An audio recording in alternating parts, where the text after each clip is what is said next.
IPL 18వ సీజన్లో 3 play offs బెర్తులు ఖరారయ్యాయి. Delhi Capitals పై Gujarat Titans గెలుపుతోనే 3 స్థానాలపై clarity వచ్చింది.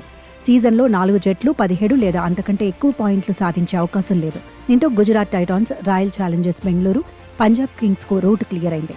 ఇప్పటి వరకు గుజరాత్ టైటాన్స్ 12 మ్యాచ్ల్లో బరిలో దిగింది. అందులో 9 మ్యాచ్ల్లో గెలిచింది. 18 పాయింట్లతో టాపర్గా సెటిల్ అయింది. Gujarat Titans net run rate 0.795. Royal Challengers Bengaluru ఇప్పటి వరకు 12 మ్యాచ్ల్లో ఆడింది. 8 మ్యాచ్ల్లో గెలిచింది. 1 మ్యాచ్ వర్షార్పణం అయింది. ప్రస్తుతం ఆర్సీబీ ఖాతాలో 17 పాయింట్లున్నాయి. Net run rate 0.482. Punjab Kings కూడా సరిగ్గా 12 మ్యాచ్లే ఆడింది. 8 మ్యాచ్ల్లో గెలిచింది. 1 మ్యాచ్ వర్షార్పణం అయింది. దీంతో పంజాబ్ కింగ్స్ ఖాతాలో 17 పాయింట్లున్నాయి. Net run rate 0.389.